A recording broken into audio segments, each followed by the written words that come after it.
Au mariage de ma sœur, elle m'a humiliée, voici ma sœur veuve, une mère célibataire fauchée. Ma mère a ri, quelqu'un veut la ramener chez lui? Les invités ont ri méchamment. Alors le marié s'est levé, a pris la main de ma filletage a dit, je les prends. Ce qui a suivi était incroyable. Ma propre sœur m'a humiliée le jour de son mariage. Ma mère a ri. Il voulait m'effacer de la photo de famille parfaite parce que j'étais une mère célibataire fauchée, une veuve. Il pensait que j'allais m'effondrer en silence dans mon petit appartement.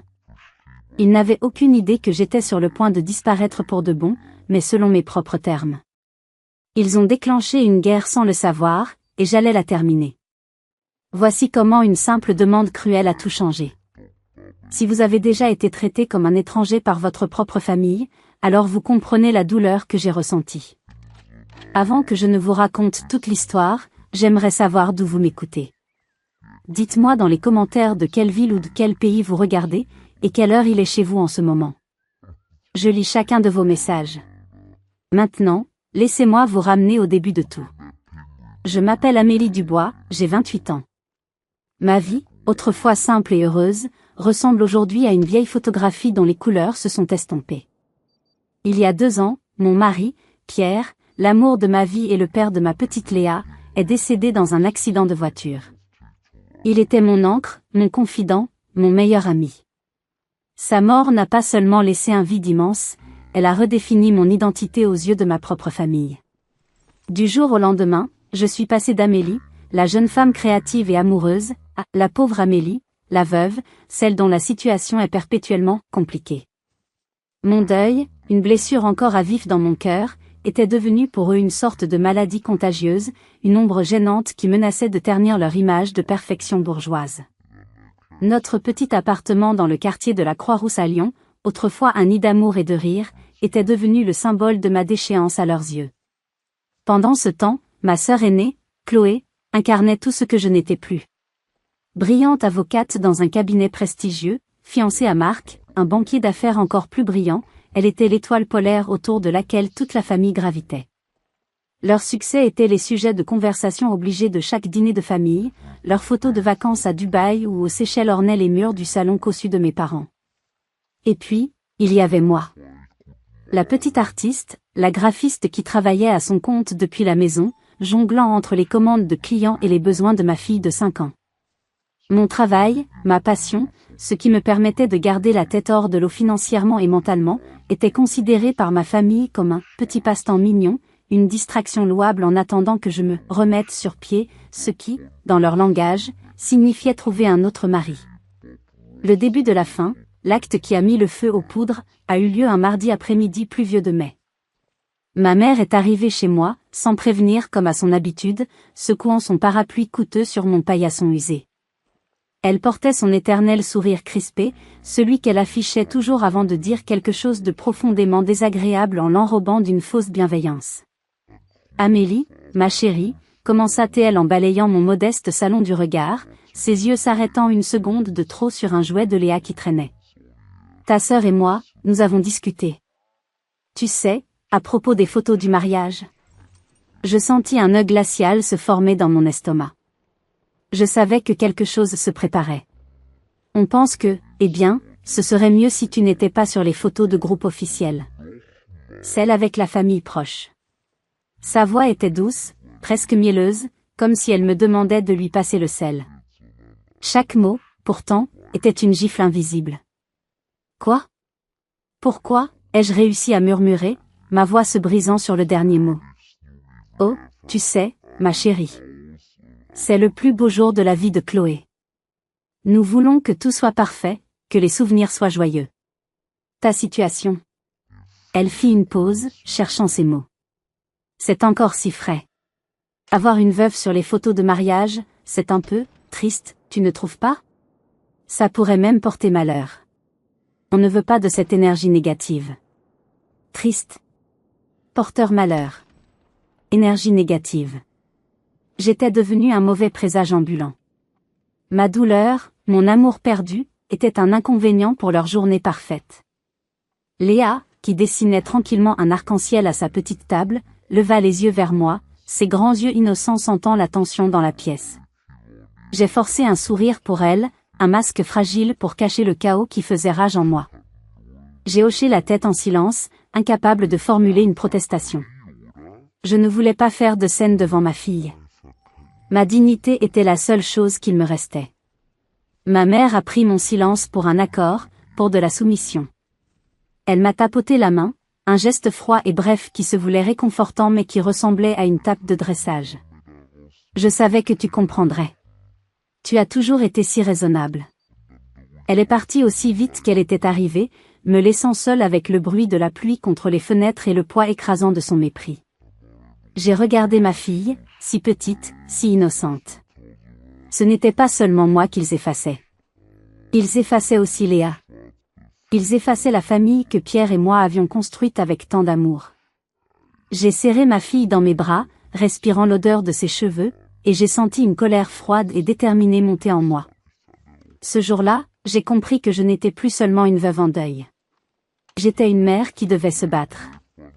Je ne savais pas encore comment, ni quand, mais une chose était certaine, je ne les laisserais pas nous effacer.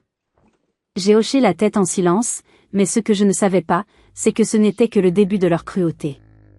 La demande de ma mère concernant les photos n'était, en réalité, qu'un ballon d'essai, une manière de tester ma capacité à encaisser l'humiliation sans me rebeller. La véritable sentence, l'exécution publique de mon statut familial, est tombée 2 semaines avant le mariage. Le cadre choisi pour cette annonce était aussi luxueux qu'impersonnel, un célèbre bouchon lyonnais du Vieux-Lyon, réputé pour sa cuisine traditionnelle et ses additions astronomiques. Il m'avait invité à dîner, juste nous 5, en précisant bien de laisser Léa chez une baby-sitter. Il voulait me parler, sérieusement, loin des oreilles innocentes de ma fille. L'atmosphère était lourde dès mon arrivée. J'étais assise sur une banquette de velours rouge, en face de mon père. Ma mère était à sa droite, et le couple star, Chloé et son fiancé Marc, à ma gauche. Les nappes blanches amidonnées et l'argenterie étincelante semblaient se moquer de ma robe simple et de mes mains crispées sous la table. Pendant la première heure, j'ai subi un monologue de Marc sur les merveilles de leur future lune de miel aux Maldives. Il parlait fort, s'assurant que les tables voisines entendent bien sa réussite. Les bungalows sur pilotis avec plancher de verre, les chefs privés disponibles 24h24, le champagne millésimé à volonté. Mes parents buvaient ces paroles, leur visage rayonnant d'une fierté presque obscène. Chloé souriait, posant sa main ornée d'un diamant énorme sur celle de son fiancé, jouant à la perfection son rôle de future mariée comblée. Je me sentais comme une spectatrice d'une pièce de théâtre grotesque, une figurante mal fagotée dans une production à gros budget. Enfin, après que les assiettes du plat principal un coq au vin hors de prix furent débarrassées, mon père se racla la gorge et se tourna vers moi. Il arborait ce regard que je connaissais trop bien, un masque de compassion forcée qui cachait mal son impatience. C'était son regard, je vais t'annoncer une mauvaise nouvelle, mais c'est pour ton bien. Amélie, commença-t-il, se penchant légèrement vers moi comme pour me confier un secret d'État. Ta mère, Chloé et moi, nous avons beaucoup réfléchi. Nous sommes inquiets pour toi. Je me suis raidi, mon corps se préparant à l'impact. Je savais que ce qui allait suivre serait pire que l'histoire des photos. Avec ta situation et tout ça. Nous pensons qu'il serait préférable, eh bien, que tu ne viennes pas au mariage. Ni toi, ni la petite, bien sûr. Les mots sont tombés comme des coups près dans le silence soudain de notre table. Le brouhaha du restaurant semblait s'être évanoui, remplacé par un sifflement dans mes oreilles. Ma situation, ai-je répété, ma voix un fil ténu, presque inaudible. Quelle situation? Le fait que mon mari soit mort? Marc, qui avait écouté avec un petit sourire suffisant, s'est penché en avant, son eau de Cologne agressive m'assaillant les narines. Écoute, Amélie. Soyons pragmatiques. Un mariage, c'est une fête. C'est joyeux. On ne veut aucune distraction le grand jour. Pas de visage long, pas de gens qui viennent te voir pour te dire « pauvre petite ». Tu comprends, non? Ce sera plus propre comme ça. Plus simple pour tout le monde. Une distraction. Un visage long. Voilà ce que j'étais. Une tache sur leur tableau parfait qu'il fallait nettoyer avant l'arrivée des invités. Mes yeux ont désespérément cherché ceux de Chloé. Ma sœur. Celle avec qui j'avais partagé ma chambre d'enfant, mes secrets d'adolescente. Elle fixait obstinément une miette de pain sur son assiette, ses doigts parfaitement manucurés triturant nerveusement sa serviette. C'est juste une journée, Amélie, a-t-elle marmonné, sa voix plate et sans émotion, sans même me regarder. N'en fais pas toute une histoire. Toute une histoire ? Elle disait ça avec la même désinvolture que si elle me demandait d'annuler une réservation au restaurant. La douleur était si vive, si soudaine, qu'elle en était physique.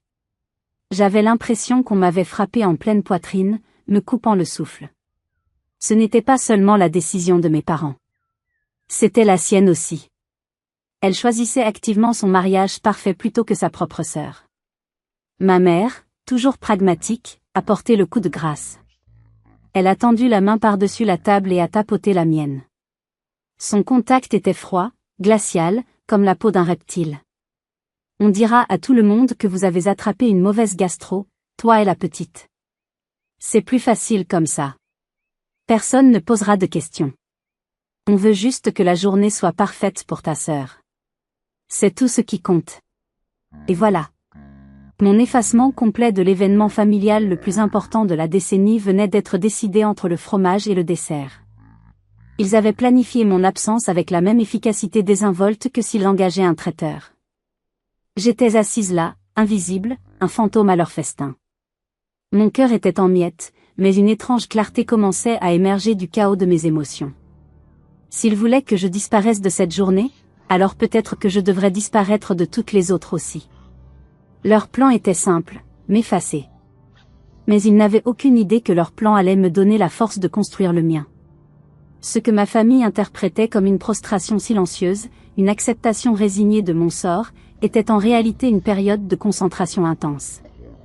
Leur cruauté ne me brisait pas, elle me forgeait, me transformait en quelque chose de plus dur, de plus tranchant. Chaque remarque désobligeante, chaque regard de pitié, devenait un carburant pour la révolution silencieuse que je préparais. Pendant qu'ils s'imaginaient que je pleurais dans mon petit appartement lyonnais, une nouvelle vie, un nouvel horizon, prenait forme sur l'écran lumineux de mon ordinateur portable. La vérité, c'est que mon petit passe-temps de graphisme, qu'ils avaient toujours traité avec un mépris poli, avait discrètement prospéré. Loin de leur jugement, j'avais bâti une clientèle solide. J'avais des clients réguliers partout en France et même quelques contrats en Suisse et en Belgique. J'étais fière de mon indépendance, fière de pouvoir subvenir aux besoins de ma fille grâce à ma propre créativité. Quelques mois plus tôt, j'avais été contactée par une start-up technologique très prometteuse basée à Marseille. Ils développaient une application qui allait, selon eux, révolutionner l'organisation personnelle. Ils aimaient mon style, mon portfolio, et voulaient que je sois leur designer de marque principale. Après des semaines de négociations, d'échanges de portfolio et de visioconférences tard le soir, après que Léa soit endormie, ils m'avaient envoyé une offre d'emploi qui avait fait trembler mes mains. Un poste à temps plein, des responsabilités passionnantes, et un salaire à 6 chiffres qui me semblait presque irréel. C'était plus que de l'argent, c'était une validation. C'était la reconnaissance que je n'étais pas la pauvre Amélie, mais une professionnelle de talent. L'offre exigeait que je déménage. Avant le dîner au bouchon, cette perspective me faisait peur. Après, elle est devenue ma seule issue de secours. Pendant qu'il planifiait un mariage, je planifiais secrètement une évasion. Chaque soir, après avoir bordé Léa et lui avoir lu une histoire, je m'installais dans mon salon silencieux pour des appels FaceTime avec ma meilleure amie, Sophie. Elle avait déménagé à Marseille 3 ans plus tôt et était mon rock, ma plus grande supportrice. Laisse-les avoir leur fête parfaite et ennuyeuse, Amélie, me disait-elle, son enthousiasme pétillant à travers l'écran. Ta vraie vie t'attend ici, au soleil. On trouvera une super école pour Léa près de la mer. Dès que tu arrives, je t'emmène manger les meilleures navettes de la ville. J'ai déjà fait une liste. Son soutien indéfectible était une lumière chaude et réconfortante dans l'ombre froide que ma famille avait jetée sur moi. Elle voyait ma force quand il ne voyait que ma fragilité. Puis, une semaine avant le mariage, alors que je commençais déjà à trier mes affaires en secret, Chloé a appelé. Mon cœur a fait un bond. Pendant une seconde irrationnelle, j'ai cru qu'elle appelait pour s'excuser, pour dire que tout cela était une terrible erreur. J'aurais dû savoir que c'était trop beau pour être vrai. Salut Amélie, dit-elle d'un ton pressé, sans même me demander comment j'allais. Écoute, je suis complètement débordée. L'imprimeur a fait une erreur sur les menus du mariage. Il y a une faute de frappe dans le nom du plat principal. C'est une catastrophe. Je sais que tu es doué avec ces logiciels compliqués. Tu pourrais arranger ça rapidement et leur renvoyer le fichier corrigé? Ça me rendrait un immense service. Je suis restée silencieuse, le souffle coupé par son audace, son culot monstrueux. Elle m'avait bannie de son mariage, mais elle n'hésitait pas une seconde à me demander une faveur professionnelle, gratuitement bien sûr. Chloé, tu te rends compte de ce que tu me demandes? Oh, allez, ça te prendra 5 minutes. Et puis, ajouta-t-elle avec une cruauté désinvolte, ça t'occupera l'esprit, non? Au lieu de broyer du noir toute seule dans ton coin. Tu ne fais rien de tes journées de toute façon, ça te donnera un but.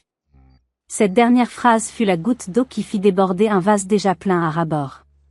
Ça te donnera un but. La condescendance, le mépris total pour ma vie, mon travail, mon deuil. Non, ai-je répondu, ma voix soudainement ferme, glaciale. Non, Chloé. Je ne le ferai pas. Je suis très occupée avec mon propre travail, celui qui paie mes factures. Il y eut un silence choqué à l'autre bout du fil. Elle n'était pas habituée à ce qu'on lui dise non. Comment ça, non? Après tout ce que la famille fait pour toi. Tu es vraiment ingrate. Ingrate? J'ai failli rire. Appelle un professionnel, Chloé. C'est ce que les gens font quand ils ont besoin d'un travail bien fait. J'ai raccroché avant qu'elle ne puisse répondre, le cœur battant à tout rompre.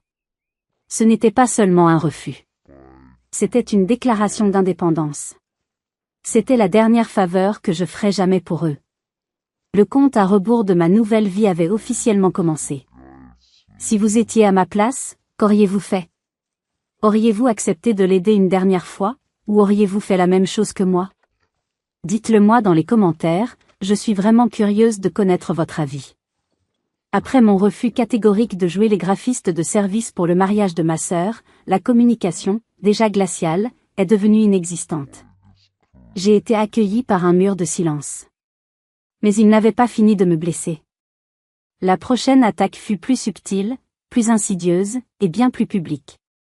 C'était une campagne de diffamation silencieuse, une manipulation psychologique à grande échelle, orchestrée par mon propre père avec la complicité passive du reste de la famille. Mon père avait une tradition. Il adorait envoyer des « nouvelles de la famille » par email à tout le clan élargi, oncles, tantes, cousins de tout degré, et même quelques vieux amis de la famille dispersés aux 4 coins de la France. Ces emails étaient toujours un monument de bonne humeur forcée, rempli de points d'exclamation, de blagues un peu lourdes et de photos légèrement floues prises avec son téléphone. Quelques jours après mon appel tendu avec Chloé, un nouvel email est arrivé dans ma boîte de réception. L'objet était « J5 avant le grand jour ». Le compte à rebours final. Mon cœur s'est serré en l'ouvrant. C'était un véritable album photo de leur bonheur. Il y avait des clichés de l'essayage final de la robe de Chloé, où elle ressemblait à une princesse de conte de fées dans une mer de tulle et de satin. Une autre photo les montrait lors de la dégustation du gâteau de mariage, tous riant aux éclats avec du glaçage sur le nez. Il y avait aussi une photo d'un brunch incroyablement chic avec les parents de Marc dans un domaine viticole, tout le monde levant des flûtes de champagne vers l'objectif. Chaque image était une célébration de leur réussite, de leur joie, de leur unité. Une célébration dont j'étais délibérément et cruellement exclue. Puis, tout en bas de l'email, après des paragraphes de détails sur le plan de table, les prévisions météorologiques, le soleil sera avec nous, et les instructions pour le parking, il y avait une seule phrase me concernant. Une phrase qui a fait bouillir mon sang et glacer mon cœur en même temps. Il avait écrit, avec une fausse sollicitude qui me donnait la nausée, pour ceux qui demandent des nouvelles de notre chère Amélie, elle prend un peu de temps personnel important pour elle-même et pour la petite Léa en ce moment.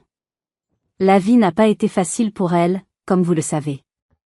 Mais elle vous envoie tout son amour et ses vœux de bonheur les plus sincères pour les futurs mariés. Mes mains se sont mises à trembler en lisant et relisant cette phrase. Il ne mentait pas seulement. Il fabriquait un récit. Il peignait publiquement un portrait de moi comme étant instable, fragile, dépressive, comme si c'était moi qui avais choisi de m'isoler pour des raisons psychologiques obscures. Il me faisait passer pour le problème, pour la pauvre petite chose fragile, afin qu'ils puissent tous conserver leur rôle de famille parfaite, aimante et solidaire.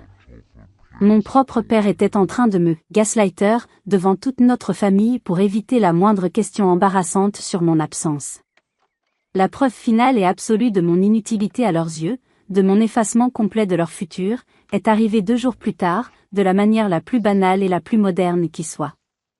Je faisais défiler Instagram sans but, essayant d'anesthésier mon esprit avec des photos de chats et de paysages, quand une story de ma jeune cousine est apparue. C'était une courte vidéo, tremblante et bruyante de rire. La caméra a balayé un grand salon lumineux et vide, avec d'immenses fenêtres donnant sur un jardin verdoyant. Mes parents, mes tantes, mes oncles, et bien sûr Chloé et Marc, étaient tous là, en jean et t-shirt, un rouleau de peinture à la main ou transportant des cartons, riant aux éclats. Ma cousine avait écrit une légende avec une police rose pétillante. On aide Chloé et Marc à emménager dans leur nouvelle maison de rêve à Écully. Cadeau de mariage des parents. Trop jalouse. #famille, #amour, #nouvelle vie. J'ai laissé tomber mon téléphone sur le canapé comme s'il était brûlant. Une maison. Ils avaient acheté une maison à ma sœur. Une magnifique villa dans l'un des quartiers les plus chics et les plus chers de Lyon. Et ils ne m'en avaient jamais parlé. Ils ne m'avaient même pas invité à les aider à peindre ou à déballer des cartons, à partager ce moment de joie. Ce n'était plus seulement à propos du mariage. C'était à propos de tout. C'était un message clair, sans équivoque. Je n'étais pas seulement exclue d'une fête. J'étais systématiquement et complètement coupée de la vie et de l'avenir de la famille. Ils construisaient un nouveau chapitre, un nouvel empire familial, et il n'y avait pas de place pour la veuve et sa fille. Assise là, dans le silence de mon petit appartement, une clarté froide et tranchante m'a envahie. Ils ne se contentaient pas de m'exclure, ils réécrivaient l'histoire familiale en me présentant comme la méchante, la faible, la folle.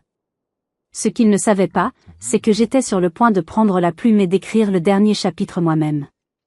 Alors que je finalisais en secret les derniers détails de mon déménagement imminent, la signature électronique du bail de mon nouvel appartement à Marseille, la réservation du camion de déménagement, un coursier a sonné à ma porte. Il m'a tendu un grand panier cadeau, si lourd que j'ai dû le prendre à 2 mains. Il était emballé dans du cellophane crépitant et noué avec un énorme ruban lavande, la couleur thématique du mariage de Chloé. Ma première pensée fut une lueur d'espoir absurde et tenace. Peut-être était-ce un rameau d'olivier? Une tentative de réconciliation maladroite mais sincère? J'ai posé le panier sur ma table de cuisine, un îlot de fête criard au milieu des piles de cartons étiquetés, cuisine, livres. J'ai défait le ruban avec des doigts hésitants. Une odeur écœurante s'en est immédiatement échappée, un mélange chimique et synthétique de lavande et de sucre vanillé. Mon espoir s'est évaporé aussi vite que ce parfum bon marché. Le panier était un ramassis de clichés. Il contenait des bombes de bain violettes qui tachaient probablement la baignoire, un roman à l'eau de rose avec un homme torse nu sur la couverture, une boîte de biscuits industriels qui semblait déjà rassis, et une petite bougie parfumée dont l'étiquette promettait sérénité et calme. C'était le genre de cadeau impersonnel et infantilisant que l'on offre à une vague connaissance pour la remercier d'avoir arrosé les plantes pendant les vacances. Et puis, niché entre un savon et un sachet de thé, j'ai vu la carte. L'écriture en boucle parfaite et appliquée de ma mère était immédiatement reconnaissable. Mon cœur battait la chamade alors que je l'ouvrais. Nous pensons bien à toi, disait la carte. Nous savons que cette période est difficile pour toi, mais nous sommes convaincus que c'est pour le mieux. Profite de ces petites choses pour prendre soin de toi. Nous te garderons une part de gâteau. Gros bisous. La condescendance était si épaisse qu'elle en était presque palpable. Ils étaient si certains, si absolument convaincus que j'étais assise à la maison, le cœur brisé, dévasté par leur décision, pleurant ma solitude. Ils me voyaient comme une enfant fragile qu'il fallait apaiser avec un panier de babioles sans valeur et la promesse d'une part de gâteau, comme une récompense pour avoir été sage et être resté tranquillement dans mon coin. C'était une insulte à mon intelligence, à ma force, à ma capacité à survivre. Mais le pire était encore à venir. J'ai retourné la carte, et j'ai vu qu'il y avait un post-scriptum, griffonnée comme une pensée après coup. Une phrase qui a transformé ma tristesse et mon humiliation en une rage froide, pure et dévastatrice. Elle avait écrit, PS. J'espère que tu comprends que nous faisons aussi cela pour le bien de Léa. Un événement familial aussi joyeux serait trop déroutant et probablement douloureux pour elle, sans une figure paternelle à ses côtés pour lui tenir la main. J'ai dû relire la phrase 3 fois pour en croire mes yeux. Ils avaient osé. Ils avaient osé utiliser ma fille, mon enfant de 5 ans qui ne demandait qu'à être aimé. Ils avaient osé utiliser la mort de son père, la plus grande tragédie de nos vies, comme une arme pour justifier leur propre cruauté égoïste. Ils n'attaquaient plus seulement Amélie la sœur, Amélie la distraction. Ils attaquaient Amélie la mère. Ils insinuaient que ma présence, et celle de ma fille, était une sorte de spectacle tragique, un rappel douloureux de ce qui manquait, et qu'il valait mieux nous cacher pour protéger la sensibilité des autres. Ils suggéraient que j'étais une mauvaise mère en exposant potentiellement ma fille à un environnement familial, normal, qui ne ferait que souligner son anormalité. Ce fut le point de non-retour. La fissure dans mon cœur s'est transformée en un gouffre béant. Je n'ai pas pleuré. Je n'ai même plus ressenti de colère au sens où on l'entend. C'était quelque chose de plus profond, de plus définitif. Un détachement glacial. La fin d'une époque. J'ai pris le panier, je suis sorti de mon appartement sans même mettre de veste, j'ai descendu les 3 étages 4 à 4, et je suis allé jusqu'aux poubelles dans la cour arrière. Sans une once d'hésitation, j'ai soulevé le couvercle de la grande benne verte et j'y ai jeté le panier tout entier. Le bruit sourd du panier heurtant le fond a résonné dans la cour silencieuse comme le son d'un cercueil qu'on met en terre. En cet instant, tout amour résiduel, toute loyauté filiale, tout espoir de réconciliation s'est transformé en cendres. Ils venaient de faire la plus grosse erreur de leur vie. La nuit avant le mariage, mon appartement n'était plus qu'une coquille vide, un squelette de ce qui avait été mon foyer. Les meubles avaient disparu, les cadres qui ornaient les murs avaient laissé des rectangles de peinture plus clairs, comme des fantômes de souvenirs. Chaque son, le moindre de mes pas sur le parquet, résonnait étrangement dans l'espace désert, amplifié par le vide. Les seuls vestiges de ma vie à Lyon étaient quelques cartons contenant des affaires de dernière minute, la petite valise de Léa avec sa peluche préférée qui dépassait, et la mienne.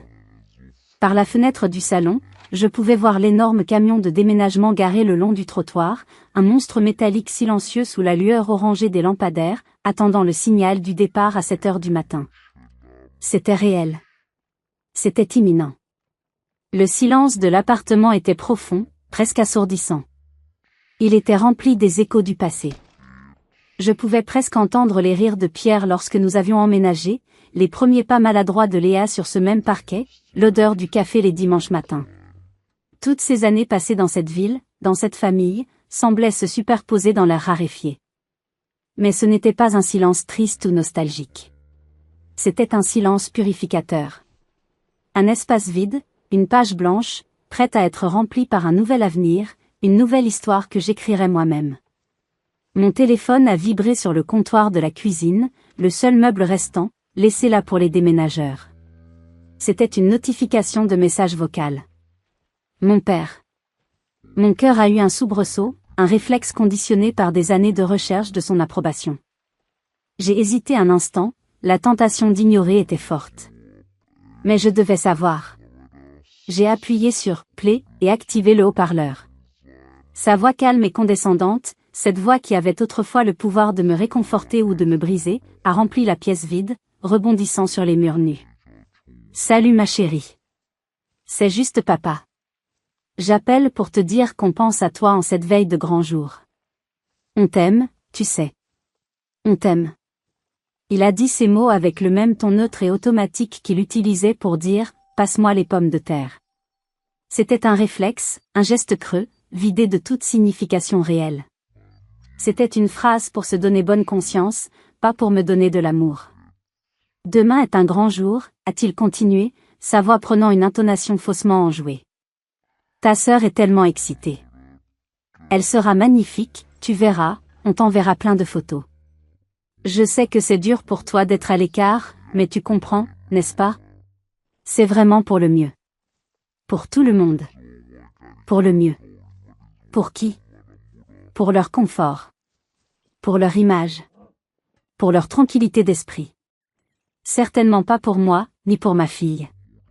Ils parlaient comme si j'étais une enfant capricieuse qu'il fallait raisonner, pas une femme adulte, une mère, qu'ils avaient délibérément et cruellement blessée.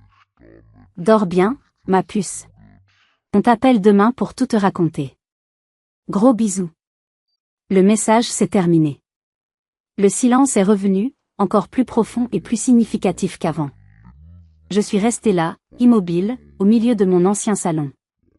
J'écoutais les derniers échos de la voix de l'homme qui m'avait effacé. L'homme qui avait menti à toute notre famille pour couvrir leur cruauté. L'homme qui m'appelait, ma puce, tout en me poignardant dans le dos. À ce moment précis, j'ai entendu un son grave venant de la rue. Le faible grondement du moteur du camion de déménagement qui démarrait. Le chauffeur devait vérifier quelque chose, faire chauffer le moteur avant le long trajet du lendemain. Ce son, ce grondement sourd et puissant dans la nuit silencieuse de Lyon, a semblé être la bande-son de mon avenir qui se mettait en marche. C'était un son puissant, inarrêtable, le battement de cœur de ma nouvelle vie.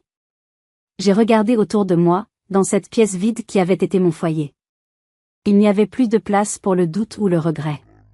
Chaque carton scotché, chaque mur nu, chaque écho de ma propre respiration était la preuve que j'avais fait le bon choix.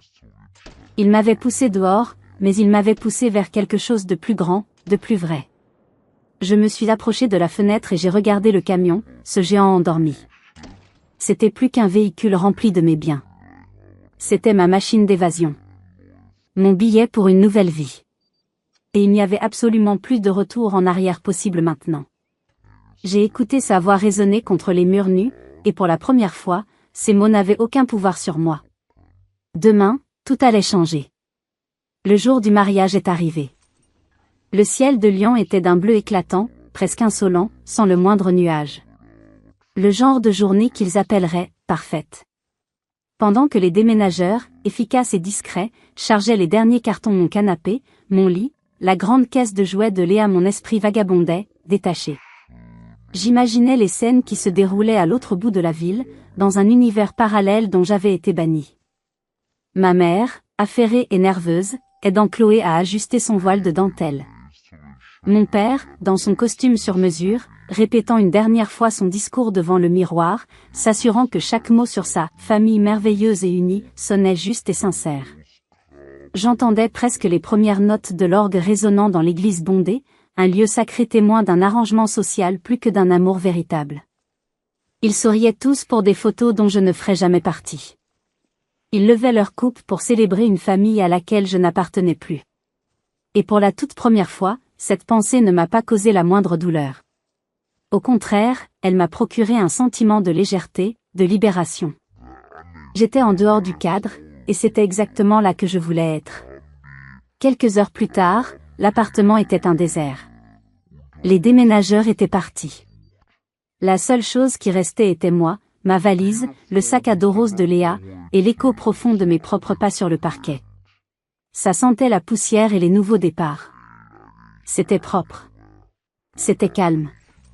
C'était la fin. Vers 16 heures, alors que le soleil commençait doucement sa descente, mon téléphone a sonné. L'identifiant de l'appelant affichait « Papa ». Je savais qu'à cette heure-ci, il devait être à la réception, au vin d'honneur. Ils avaient probablement bu quelques coupes de champagne. Ils se sentaient généreux, magnanimes. Ils appelaient probablement pour me jeter quelques miettes de leur fête, pour apaiser leur conscience avec un geste symbolique de « partage ». C'était leur façon de se prouver à eux-mêmes qu'ils étaient de bonnes personnes, malgré tout. J'ai laissé sonner 2 fois, le temps de prendre une grande inspiration, de rassembler mon calme. Et j'ai répondu, en mettant le haut-parleur. Le son a explosé dans la pièce vide. Amélie. Sa voix était forte et joyeuse, presque assourdie par le son d'un groupe de jazz qui jouait en arrière-plan et le brouhaha de centaines d'invités qui riaient et discutaient. « Salut papa », ai-je répondu calmement. On voulait que tu entendes les discours. C'était magnifique. Le père de Marc a fait pleurer tout le monde. Et ta sœur? Oh là là, ta sœur est sublime, un vrai ange tombé du ciel. Tout le monde passe un moment formidable. C'est vraiment dommage que tu rates ça. Chaque mot était un coup de poignard qu'il pensait être un cadeau. Je suis resté debout au centre de mon salon vide, un contraste saisissant avec l'opulence bruyante de sa fête. Ma propre voix, quand j'ai répondu, a rebondi sur les murs nus, créant un son étrange, caverneux, presque spectral. C'est bien, papa. Je suis contente pour vous. Amusez-vous bien. Il y a eu une pause. Le bruit de fond semblait diminuer pendant une seconde, comme s'il avait mis sa main en coupe sur le téléphone. C'est quoi cet écho, a-t-il demandé, son ton changeant légèrement, passant de l'euphorie à la curiosité. On dirait que tu es dans une cathédrale ou une grotte. C'est très fort. Tu es où? Tu n'es pas chez toi? Je me suis autorisé un petit sourire silencieux. Un sourire froid et victorieux. C'était le moment. Le moment que j'avais attendu, que j'avais visualisé. Oh, ça, ai-je dit, ma voix parfaitement stable et claire, chaque syllabe détachée et précise. C'est juste mon appartement. J'ai marqué une pause intentionnelle, le laissant visualiser mon petit appartement meublé et douillet. Les déménageurs viennent de finir de charger le dernier carton. Silence. Un silence de mort à l'autre bout du fil. La musique jouait toujours en arrière-plan, un air de jazz joyeux et ironique, mais sa voix avait disparu. Je pouvais presque voir son visage à travers le téléphone, le sourire joyeux et éméché se figeant, se transformant en une grimace de confusion totale. Les déménageurs, a-t-il finalement balbutié, sa voix soudainement sobre, dépouillée de toute sa fausse joie. De quoi tu parles? Qu'est-ce que tu déménages? Tout, papa, ai-je dit, mon ton aussi plat et froid qu'un lac gelé en hiver. Je déménage tout. J'ai savouré son silence choqué pendant une seconde de plus, le laissant mariner dans son incompréhension. Mais je n'avais pas fini. Le coup de grâce était encore à venir. Le silence à l'autre bout du fil était si total que je pouvais presque entendre les rouages de son cerveau essayer frénétiquement de comprendre ce que je venais de dire. Déménageur. Dernier carton. Les mots flottaient entre nous, lourds de sens, mais il ne parvenait pas à les assembler. Dans son monde parfait, en ce jour parfait, une telle chose était tout simplement impossible. Je ne comprends pas, Amélie, a-t-il bafouillé, sa voix ayant perdu toute sa superbe. Tu déménages où? Quand? Pourquoi tu ne nous as rien dit? Tu aurais pu nous le dire. On t'aurait aidé. L'ironie de sa proposition était si amère, si grotesque, qu'elle m'a presque fait rire. M'aider? Il ne pouvait même pas tolérer ma présence à un événement de quelques heures. Il voulait m'aider à porter des cartons, mais pas à porter mon deuil. C'est justement ça, le problème, papa, ai-je continué, ma voix ne faiblissant pas, chaque mot choisi avec soin. Vous avez tous été très clairs. Vous avez dit qu'il valait mieux que je ne sois pas là. Que ma situation était une distraction, que ce serait plus propre sans moi. Alors, je prends votre conseil au mot. Je rends les choses permanentes. Je ne serai plus là. J'ai entendu un souffle court, une inspiration choquée. Mais, qu'est-ce que ça veut dire, plus là? Arrête tes bêtises, Amélie, ce n'est pas le moment. Oh, mais si. C'est le moment parfait, ai-je rétorqué, un calme glacial s'emparant de moi. Ça veut dire que je ne serai plus là à Lyon. Ni pour Noël. Ni pour les anniversaires. Ni pour les baptêmes ou les futurs enfants de Chloé. Ni pour rien du tout. Plus jamais. Je l'ai entendu essayer de dire quelque chose, peut-être de crier mon nom, un mélange de colère et de panique commençant à poindre dans sa voix. Mais je n'ai pas attendu. Je ne voulais pas entendre ses cris, ses supplications, ou ses exigences d'explication. Ils avaient eu leur mot à dire au restaurant. Ça, c'était le mien. Avant qu'il ne puisse formuler une phrase cohérente, j'ai mis fin à l'appel. J'ai appuyé sur le bouton rouge avec une finalité absolue. Immédiatement, sans une seconde d'hésitation, j'ai ouvert la conversation de groupe de la famille sur WhatsApp, cette conversation qui avait été si silencieuse à mon égard ces dernières semaines. Mes doigts ont volé sur l'écran, précis et rapide. J'ai envoyé 2 photos. La première était une vue large de mon appartement complètement vide, avec la porte d'entrée ouverte laissant entrevoir un morceau du camion de déménagement à l'extérieur, comme une promesse de départ. La deuxième était une capture d'écran nette et claire de mon contrat de travail signé pour mon nouveau poste à Marseille. J'avais pris soin de surligner en jaune vif la ligne indiquant mon salaire annuel à 6 chiffres. Sous les photos, j'ai tapé un dernier message. Court. Précis. Dévastateur. Ma situation est réglée. Ne me gardez pas de part de gâteau. Envoyé. Puis, méthodiquement, comme un chirurgien qui termine une opération, j'ai parcouru ma liste de contacts. Maman. Appuyer. Option. Bloquer le contact. Confirmer. Papa. Appuyer. Option. Bloquer le contact. Confirmer. Chloé. Appuyer. Option. Bloquer le contact. Confirmer. Tante Carole. Oncle Michel. Mes cousins, un par un. J'ai appuyé sur le bouton rouge, encore et encore. Chaque contact bloqué était comme le son d'une chaîne qui se brise. Clic, clic. Clic, une symphonie de libération. Le silence qui a suivi était la chose la plus profonde et la plus satisfaisante que j'ai jamais ressentie. C'était le son de ma liberté. Je n'ai pas attendu de réponse que je ne recevrais de toute façon jamais. J'ai attrapé ma valise, jeté un dernier regard à la coquille vide qui avait été ma maison, et j'ai fermé la porte pour la dernière fois. J'ai descendu les escaliers, j'ai déposé les clés dans la boîte aux lettres du propriétaire comme convenu, et je suis montée dans ma voiture, où Léa m'attendait, sagement assise sur son rehausseur, prête pour notre grande aventure.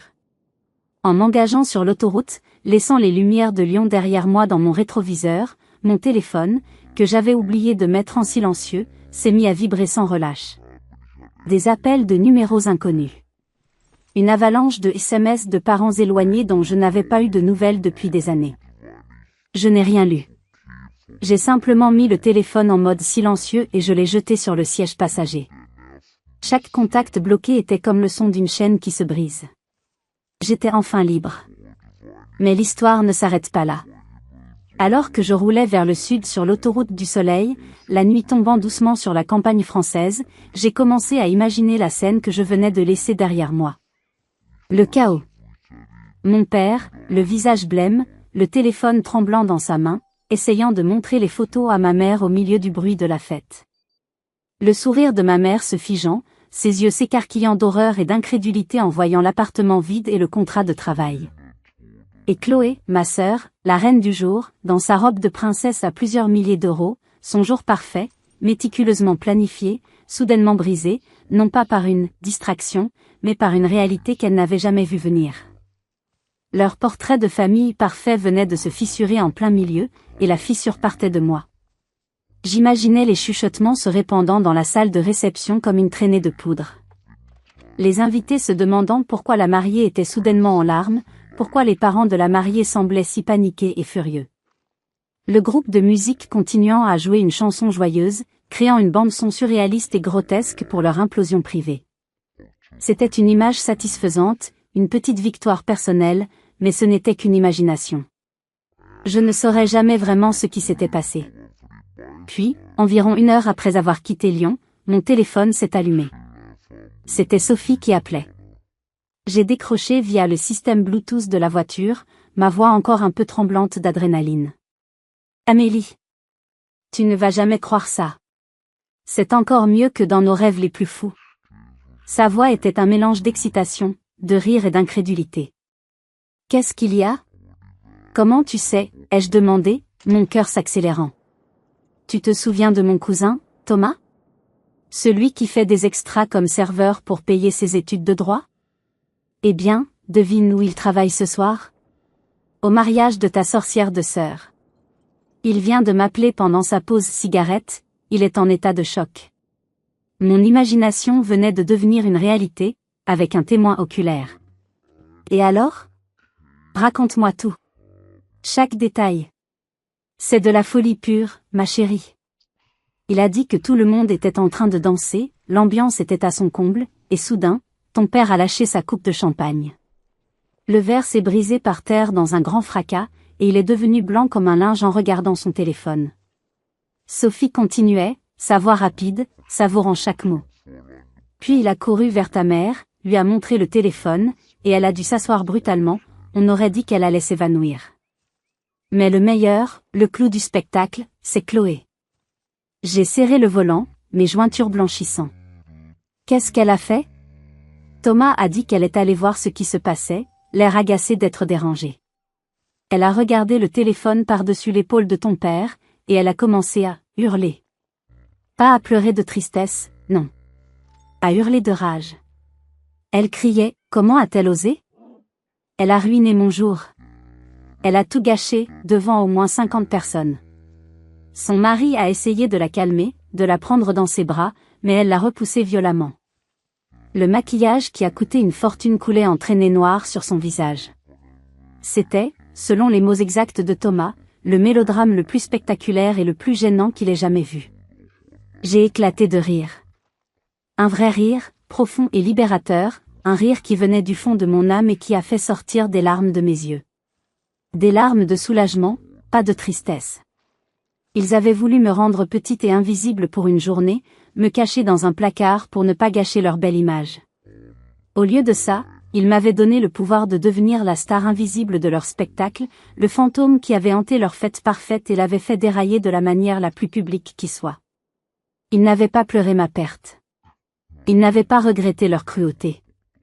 Ils avaient pleuré la perte de leur perfection, la destruction de leur image publique. Et c'était la plus douce, la plus juste des vengeances. En entendant les détails de leur chaos, je n'ai pas ressenti de haine, juste un immense et profond soulagement. Ils avaient construit leur propre prison de perfection et de faux-semblants, et j'en avais enfin les clés pour m'en échapper. La route devant moi semblait plus claire, plus lumineuse que jamais. Le reste du trajet vers Marseille s'est déroulé dans un état de grâce, de légèreté. La musique jouait dans la voiture, Léa s'était endormie paisiblement à l'arrière, et pour la première fois depuis la mort de Pierre, je sentais un véritable optimisme fleurir en moi. Chaque kilomètre qui me séparait de Lyon était un pas de plus vers ma liberté, vers ma guérison. J'ai laissé derrière moi non seulement une ville, mais aussi une version de moi-même que je n'aimais plus, la version qui acceptait l'inacceptable, qui souriait face au mépris, qui se faisait petite pour ne pas déranger. Cette Amélie-là était morte sur l'autoroute cette nuit-là. Je suis arrivée à Marseille aux premières lueurs de l'aube. La ville était encore endormie, baignée dans une lumière douce et rosée. J'ai garé la voiture sur la corniche, face à la mer. J'ai coupé le moteur et je suis sortie. L'air salin, vif et iodé, a rempli mes poumons, chassant les dernières traces de l'air vicié de mon ancienne vie. Le son des vagues s'écrasant doucement contre les rochers était la plus belle musique que j'ai jamais entendue. C'était le son de la paix, le son d'un nouveau départ. Sophie m'attendait devant mon nouvel immeuble, un bel bâtiment haussmannien avec vue sur un petit square. Elle avait des croissants chauds d'une boulangerie locale et 2 grands cafés à la main. Quand elle m'a vue, elle a laissé tomber les cafés, qui heureusement n'ont éclaboussé personne, et m'a prise dans ses bras. Elle m'a serré si fort que j'ai cru que mes os allaient se briser, un câlin qui disait tout, le soulagement, la fierté, l'amour. Bienvenue à la maison, Amélie, a-t-elle murmuré dans mes cheveux. Et pour la première fois depuis des années, j'ai senti que c'était vrai. Ce n'était pas seulement un nouvel appartement dans une nouvelle ville. C'était ma maison. Notre maison. Les jours et les semaines qui ont suivi ont été un tourbillon d'activités joyeuses et constructives. Déballer les cartons n'était pas une corvée, mais la création d'un nouveau nid. Assembler des meubles IKEA avec Léa qui riait aux éclats en me passant les mauvaises vis. Découvrir notre nouveau quartier, trouver le meilleur marchand de glace, faire notre premier château de sable sur la plage du Prado. Ma première journée dans mon nouveau travail a été tout ce que j'espérais. J'ai été accueillie avec chaleur et respect, non pas comme la pauvre veuve ou la sœur de, mais comme Amélie Dubois, la nouvelle designer de marque principale. Mon talent n'était pas un passe-temps mignon, c'était une compétence valorisée et essentielle au succès de l'entreprise. Mon statut de mère célibataire n'était pas une situation compliquée, c'était juste une partie de qui j'étais, un fait respecté et accommodé par des horaires flexibles. Je n'ai jamais eu de nouvelles directes de ma famille. Le silence total que j'avais initié a été respecté. J'ai appris par ma cousine, celle de la story Instagram, qui m'a envoyé un message d'excuse embarrassée, que mon départ avait causé un séisme et que je suis devenue le sujet tabou, le fantôme dont on ne prononce pas le nom. Leur silence ne me faisait plus mal. Il me protégeait. Il me guérissait. J'ai appris que parfois, la famille n'est pas celle dans laquelle on est, mais celle que l'on choisit. Ma famille, maintenant, c'était ma merveilleuse fille Léa, qui s'épanouissait sous le soleil de Marseille, et mon amie loyale et indéfectible, Sophie. C'était une petite famille, mais elle était réelle, et elle était remplie d'un amour inconditionnel et d'une acceptation totale. Ils avaient voulu me faire croire que ma valeur dépendait de leur approbation, de ma capacité à m'intégrer dans leur moule parfait. Ils avaient tort. Ma valeur ne venait pas de mon statut marital, de mon compte en banque, ou de ma présence sur une photo de mariage. Elle venait de ma résilience, de ma créativité, de mon amour infini pour ma fille, et de ma capacité à me reconstruire à partir des ruines qu'ils avaient essayé de créer. Ceci est mon histoire, l'histoire de comment j'ai transformé une tentative d'effacement en un acte de renaissance. Si mon histoire vous a touché, n'hésitez pas à laisser un « j'aime » et à vous abonner pour plus d'histoires sur la force de se relever. Le message final est le plus important. Si vous avez déjà dû vous battre pour prouver votre valeur à ceux qui vous rabaissaient, si vous avez dû quitter une situation familiale ou professionnelle toxique pour vous sauver, partagez votre histoire ou simplement vos sentiments dans les commentaires. Votre voix compte ici. Je veux que cet espace soit un lieu où nous nous rappelons mutuellement que nous ne sommes pas définis par ceux qui essaient de nous diminuer, mais par le courage que nous avons de nous choisir. Merci de m'avoir écouté. Et n'oubliez jamais, parfois, la chose la plus courageuse que vous puissiez faire n'est pas de rester et de vous battre dans une guerre perdue d'avance, mais de choisir de partir et de construire votre propre paix.